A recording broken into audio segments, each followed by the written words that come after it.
উফ,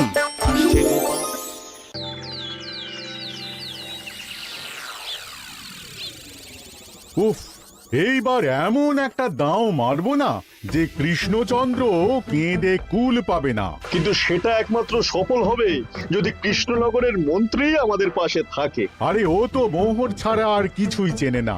ওকে খবর দিয়েছি এক্ষুনি এলো বলে। রাজামশাই, কৃষ্ণনগরের মন্ত্রী এসেছেন। ওকে ভেতরে পাঠিয়ে দাও। প্রণাম খাম্বাজরাজ। এ কি রানীমা, আপনি? আমি তোমাদের কৃষ্ণনগরের রানীমা নই, আমার নাম ললনা।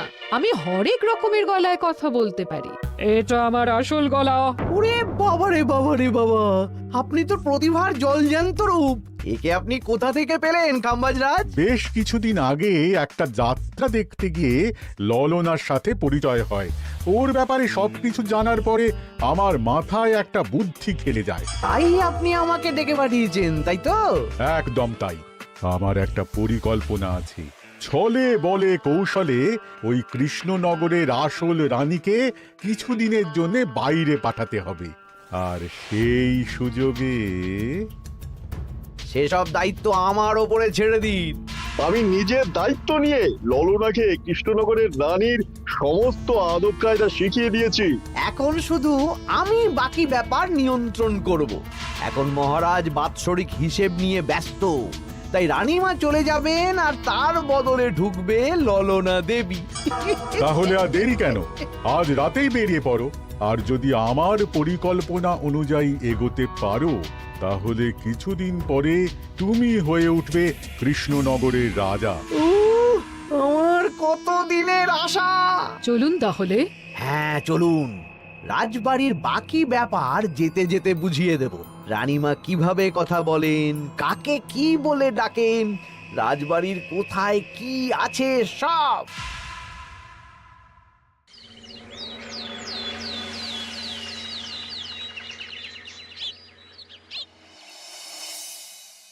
কি গো গিন্নি, জ্বরটা নেমেছে? এই জ্বরটা কমেছে, কিন্তু শরীরটা খুব দুর্বল গো। তুমি পারলে ভাতটা রান্না করে রাজবাড়ি যাও, আমি বেলার দিকে এই কিছু একটা তরকারি করব। না না গিন্নি, তোমাকে এই শরীরে রান্না করতে হবে না। আমি তরকারির সবজি কুটে রাখছি। হ্যাঁ, ওই পুটির মাকে বলে রাখবো, ও এসে রান্না করে দেবে। তাহলে তো ভালোই হয়। জ্বরে একেবারে শরীরটা দুর্বল করে দিয়েছে গো। হ্যাঁ, তুমি বিশ্রাম নাও গিন্নি, আমি রান্নাঘরে যাই। কি গোপাল আজকে এখনো এলো না? ও কোনোদিন সময় এসেছে মহারাজ? ওকে তাড়িয়ে আপনি একটা কাককে রাজসভায় রাখলেও সে সময়ে আসবে। আসলে গোপালের গিন্নির খুব জ্বর, আমি দেখে এসেছি। তাই হয়তো ওর গিন্নির সেবা শুশ্রূষা করতে গিয়ে গোপালের দেরি হচ্ছে। তোমাকে আর গোপালের হয়ে কাসুন্দি গাইতে হবে না। এই তোমরা থামো তো। একটু দেরি হয়ে গেল মহারাজ। আসলে গিন্নির খুব জ্বর, তাই কিছুটা রান্না করে এলাম। আচ্ছা আচ্ছা আচ্ছা, তা এখন তোমার গিন্নির শরীর কেমন আছে? আগের থেকে ভালো আছে মহারাজ, জ্বরটা কমেছে, কিন্তু শরীর খুব দুর্বল। বেশ বেশ, একটু যত্নআত্তি করো। যাই হোক, আজকে সারা বছরের খরচের হিসেব আর আগামী অর্থনৈতিক বছরের প্রকল্প নিয়ে আলোচনা হবে। আলোচনা শুরু করা হোক। বিগত অর্থনৈতিক বছরে বিভিন্ন খাতে মোট খরচ হয়েছে 15,700 মোহর, আর বিভিন্ন কর বাবদ উপার্জন হয়েছে 22,000 মোহর। তাহলে তো মহারাজ ভালোই লাভ হয়েছে। এবার আমাদের দিকে একটু নয়ন মেলে তাকালেই হয়। সেসব তো দেখবই, কিন্তু তার আগে আমি মন্ত্রীর সাথে বিগত বছরের সব খরচ নিয়ে হিসেবে বসবো। হ্যাঁ, বেশিরভাগ দায়িত্ব তো মন্ত্রী মশাইয়ের কাঁধেই থাকে, তাই উনি কোনো হিসেবে জল দিয়েছেন কিনা সেটাও পরখ করে নেওয়া যাবে। এত কাজের চাপ যাচ্ছে কদিন, শান্তিতে ঘুমোতেও পাচ্ছি না। মন্ত্রী, তুমি আজ বিকেলে রাজবাড়িতে চলে এসো। বিগত অর্থনৈতিক বছরের হিসেবগুলো একবার দুজনে বসে মিলিয়ে নেব। আচ্ছা মহারাজ, যা করার তাড়াতাড়ি করে নিতে হবে। এখন দেরি করলেই এই বছরের প্রকল্পগুলো শুরু করতে দেরি হয়ে যাবে। মহারাজের জয় হোক। বলো প্রহরী, তুমি কি কিছু বলবে? মহারাজ, একজন কালো চাদর মুড়ি দেওয়ার লোক এলেন আর আমার হাতে এই চিঠিটা ধরিয়ে দিয়ে চলে গেলেন। এই গরমে চাদর মুড়ি? অদ্ভুত লোকটা, কি রে বাবা? সর্বনাশ! কি হলো? তোমাদের রানীমার জ্যাঠামশাই খুব অসুস্থ, তাই পরিবারের সবার সাথে দেখা করতে চান। ও মা গো, আজ সভা এখানেই শেষ। এইবার শুরু হবে আসল খেলা। কি বলছেন মহারাজ? হ্যাঁ রানী, আমাকে এক্ষুনি জ্যাঠামশাইয়ের কাছে যাওয়ার বন্দোবস্ত করে দিন মহারাজ। কিন্তু রানী, তোমার জ্যাঠামশাইয়ের বাড়ি কৃষ্ণনগর থেকে ঘোড়ার গাড়িতে গেলেও তো 1.5 দিন সময় লেগে যাবে। এদিকে আমার এত কাজের চাপ। আপনি বরং কয়েকদিন পরে আসুন, আমাকে এক্ষুনি যেতে হবে মহারাজ। বেশ বেশ, আমি তোমার যাওয়ার ব্যবস্থা করছি। সাবধানে যেও রানী, আমি 2-3 দিনের মধ্যেই আসছি।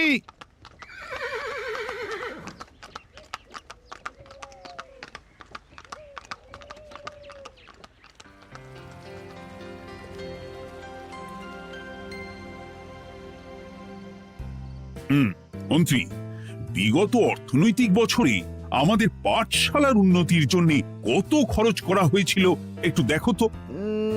সব মিলিয়ে মোট 150 মোহর মহারাজ। কিন্তু আমার এখানে তো 170 মোহর দেখাচ্ছে। 170 মোহর? তা কি করে হয়? একই রানীমা, আপনি ঘোড়ার গাড়ি করে গেলেন আর হেঁটে চলে এলেন। সে আমার ব্যক্তিগত ব্যাপার, তুমি তোমার কাজ করো।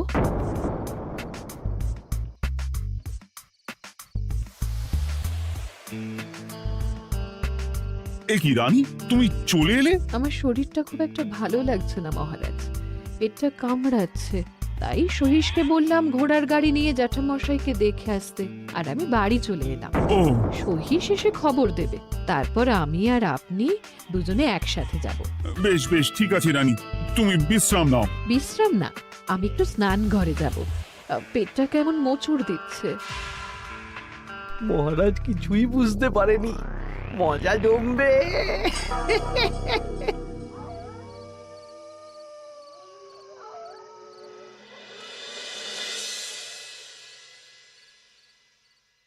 এ কি রানী, তুমি তোমার সব গয়না গাটি বের করছো কেন? আমার আর এই পুরনো নকশার গয়না পছন্দ নয় মহারাজ। ভাবছি কালকে সকালবেলা এই গয়নাগুলো শ্যাকরাকে দিয়ে শহুরে নকশায় নতুন গয়না বানাবো। কিন্তু এগুলো তো তোমার সবই পছন্দের গয়না। কিন্তু মহারাজ, আমি ভেবে দেখলাম এই গয়নাগুলো সবই বড্ড ভারী গয়না। আমি শহুরে আধুনিক নকশার হালকা গয়না পরবো। এমনিতে জ্যাঠামশাইয়ের শরীরটা ভালো নেই, মনটাও ভালো নেই, ও, পেটটা কেমন মোচড় দিচ্ছে। আমি আরেকবার স্নান ঘরে যাব।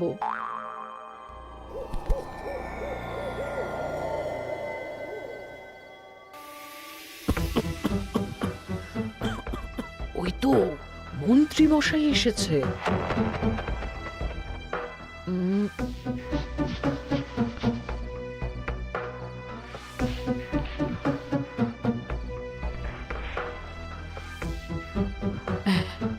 এই রাজ্যে গোপাল আমার শত্রু। কালকে থেকে গোপালকে খাটাবে।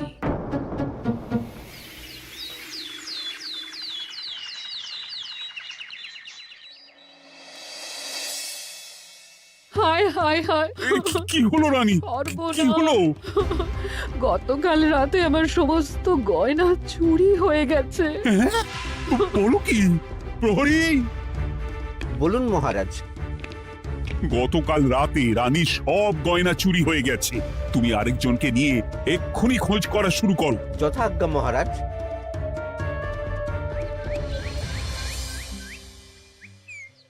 আমার সব গয়না চুরি হয়ে গেল, এবার আমি কি করব? আরে রানী, তুমি কেঁদো না। সেই সকাল থেকে কেঁদেই চলেছো। আমি তো প্রহরীকে খোঁজ করতে পাঠিয়েছি। এই সব প্রহরী কর্মচারী কাউকে বিশ্বাস হয় না আমার। আজ থেকে সবাইকে ছুটি দিয়ে দেব। কি বলছো তুমি? সবাইকে ছুটি দিয়ে দিলে রাজবাড়ির কাজ কে করবে? কেন? আমাদের সবচেয়ে বিশ্বাসযোগ্য সভাসদ গোপাল আজ থেকে রাজবাড়ির সব কাজ গোপাল করবে। কি বলছো? আপনি কি বলতে চাইছেন? গোপাল বিশ্বাসযোগ্য না? হ্যাঁ, গোপাল আমার সবচেয়ে প্রিয়। ওর চেয়ে বিশ্বাসযোগ্য আর কেউ নেই। কিন্তু কোনো কিন্তু না, বলবেন আপনার আদেশ। এক্ষুনি গোপালকে ডেকে পাঠান। যেমন তোমার ইচ্ছে। গোপাল, গতকাল রাতে রানী সব গয়না চুরি হয়ে গেছে, তাও আবার ঘরের ভেতর থেকে। আমি চাই তোমার মতো বিশ্বাসযোগ্য লোকই রাজবাড়ির সমস্ত কাজ করুক। মানেটা ঠিক বুঝতে পারলাম না রানীমা। মানে আমি রাজবাড়ির বেশিরভাগ কর্মচারীকে ছুটি দিয়ে দিচ্ছি, তার বদলে রাজবাড়ির কাজ করবে তুমি। কিন্তু কোনো কিন্তু না। রাজসভার ভাড়ামো অনেক হয়েছে, এবার থেকে তোমার কাজ বাসন মাজা, ঘর মোছা, কাপড় কাচা, পুরো রাজবাড়ি ঝাঁট দিয়ে পরিষ্কার করা। এই সেরেছে। যাও, রান্নাঘর থেকে বাসন নিয়ে পুকুর পাড়ে গিয়ে বাসন মাজবে।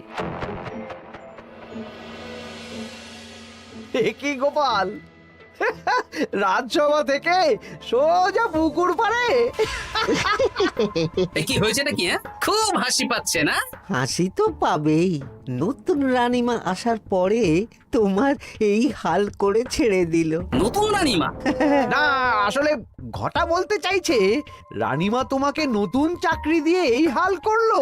ও যা হয়েছে ভালো হয়েছে, আমার পেছনে না লেগে নিজের কাজ করুন যান। কোথায় কি বলতে হয় জানিস না নাকি? অভ্যেস নেই তো, তাই মুখ ফসকে বেরিয়ে গেছে।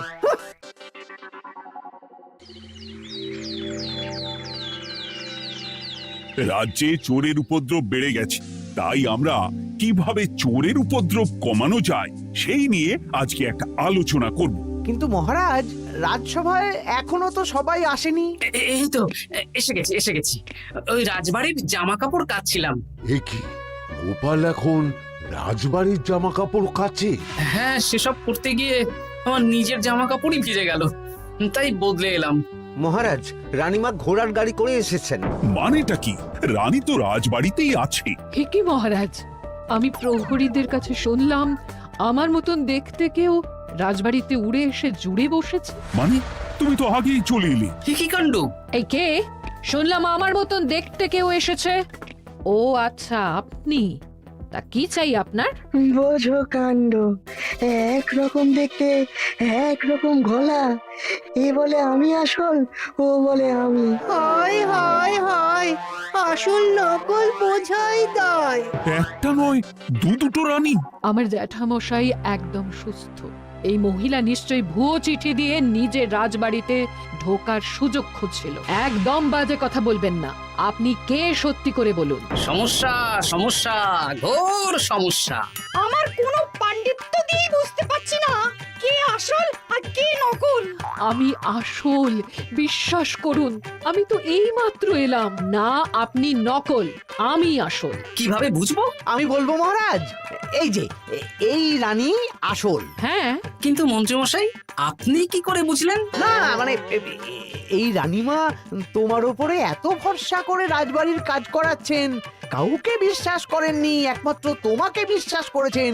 এত ভালোবাসা, এত বিশ্বাস কার থাকতে পারে বলো? মানে গোপাল, তুমি রাজবাড়ির কি কাজ করছো? বাসন মাজা, ঘর মোছা, বাগান পরিষ্কার, অনেক কাজ করছি রানীমা। আপনার সব গয়না চুরি হয়ে গেল, তাই কাউকে বিশ্বাস করা যাবে না বলে ওই রানীমা আমাকে কাজে রাখলেন।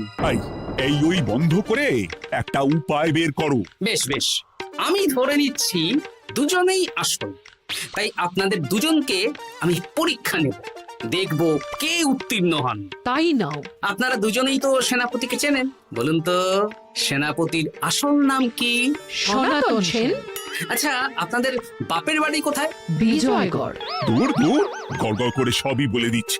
এভাবে হবে না, অন্য কোনো উপায় ভাবো। বেশ, সেনাপতি তলোয়ার দাও তো। দিচ্ছি।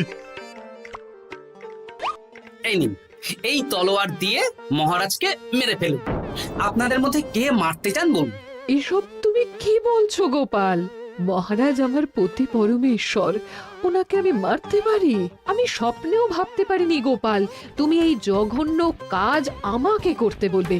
আমি নিজের প্রাণের আহুতি দিতে পারি, কিন্তু মহারাজের গায়ে একটা আঁচড়ও দিতে পারবো না। উফ, খাম্বাজরাজ বেছে বেছে এক ধুরন্ধর নারীকে পাঠিয়েছেন, কোনো জবাব নেই। আমি বুঝতে পারছি না মহারাজ, এনাদের হাবভাব, কথাবার্তা, রূপ সবই একরকম। তবে যিনি ঘোড়ার গাড়ি চেপে এখন ফিরলেন, তিনি আসল হলেও হতে পারেন। আমি আসল, বিশ্বাস করুন। বললেই হলো? আসল হলে প্রমাণ করুন। বেশ, আজকে আর মাথায় কিছু আসছে না। আমি কাল আসব। ততক্ষণ আপনারা দুজনে রাজবাড়ির দুটো ঘরে থাকুন। কি ছক মারিতে পড়লাম রে বাবা।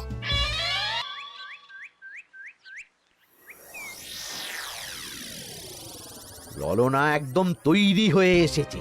দারুণ মজা হচ্ছে বলুন। এবার শুধু একবার আসল রানীকে সরিয়ে ললনা যদি রানী হয়ে যায়, তাহলে রানীর গয়নার মতন সব আমার হাতে চলে আসবে। তারপর কি হবে? তারপর ধীরে ধীরে মহারাজকেও কায়দা করে সরিয়ে দেব, আর খাম্বাজ রাজ আর আমি এই দুজনে মিলে এই রাজ্য চালাবো। কি বুদ্ধি আপনার মাথায়।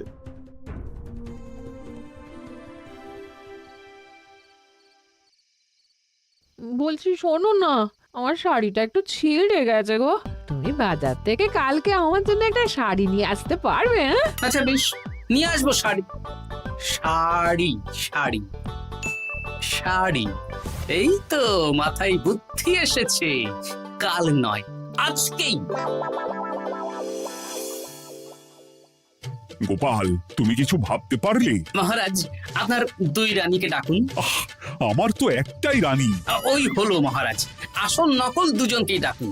কই গো, একটু বাইরে এসো। বলুন মহারাজ, আপনি যাচ্ছেন? আচ্ছা, আমি দুটো শাড়ি নিয়ে এসেছি, লাল শাড়ি আর নীল শাড়ি। এই দুটোই মন্ত্রপুত শাড়ি, এক সিদ্ধ পুরুষ দিয়েছেন। কে তিনি? না, সেসব এখন বলা যাবে না, তবে এই শাড়ি দুটো একটা একটা করে ওনাদের দিয়ে দিন। এবার আমি এই শাড়ির বিশেষত্ব বলি। হ্যাঁ বলো গোপাল, বলো। আপনারা দুজনেই আজ রাতে এই শাড়িটা পরবেন, সারা রাত পরে থাকবেন। এই শাড়িগুলো 12 হাত মাপের শাড়ি। আগামীকাল সূর্যোদয় হওয়ার পরে যার শাড়ি 4 হাত কমবে সেই হবে আসল রানী। আচ্ছা বেশ, তাহলে তোমরা দুজনেই এই শাড়ি পরে থাক। কাল সকাল সকাল রাজসভা বসবে, তখন তোমাদের শাড়ি গোপালের কাছে জমা দিও। আচ্ছা। আমি যে নকল সেটা বুঝতে দেওয়া যাবে না। কি করে এই শাড়িটা 4 হাত কেটে ফেলে ওই দুফল কাটার ছড়ি কেটে ফেলো। কালকে আবার মজা হবে।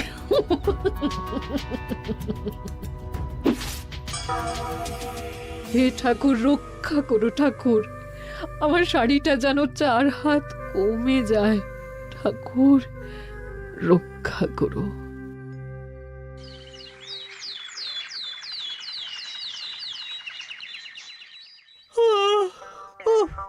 এত সকাল সকাল রাজসভা, দূর, ভালো করে ঘুমটাও হলো না।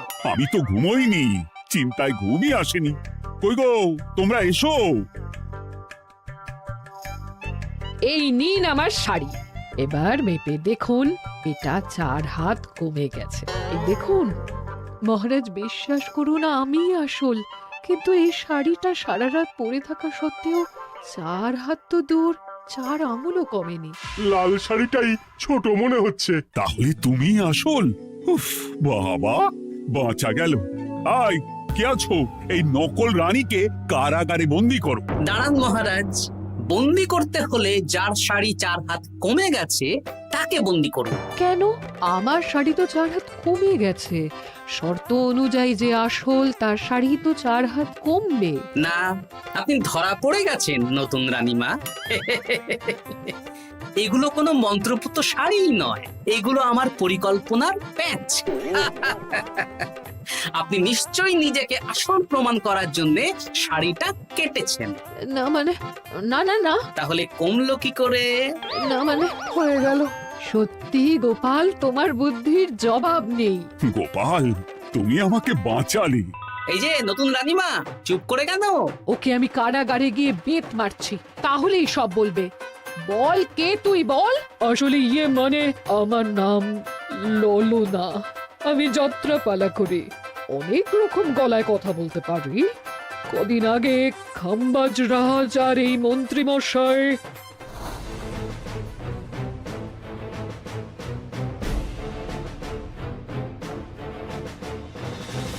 বাহ বাহ বাহ বাহ বাহ, এ তো দেখছি ললনার ছলনা। তার মানে রানীমার গয়না? ওগুলো তো সব মন্ত্রীকে দিয়েছে, জানলা দিয়ে কাপড়ে পেঁচিয়ে নামিয়ে দিয়েছি। মন্ত্রী, তোমাকে আমি শুলে চড়াবো। ভুল হয়ে গেছে মহারাজ, আমাকে ক্ষমা করুন। প্রাণে মারবেন না, সব গয়না ফেরত দিয়ে দেবো মহারাজ। তুমি শত্রু রাজ্যের প্ররোচনায় এত বড় ক্ষতি করতে চেয়েছিলে? ক্ষমা করুন মহারাজ, ক্ষমা করুন। সেনাপতি, মন্ত্রীকে 1000 বার বেত্রাঘাত করো। আর এই ললনার কি হবে? আমি অনেক দিন ধরে বাড়িতে একটা কাজ করার লোক খুঁজছি, ওনাকেই পাঠিয়ে দিন। আমার গিন্নি শুয়ে বসে থাকবে আর উনি খাটবেন। নয়, হ্যাঁ, ললনার ছলনা ভেস্তে গেল।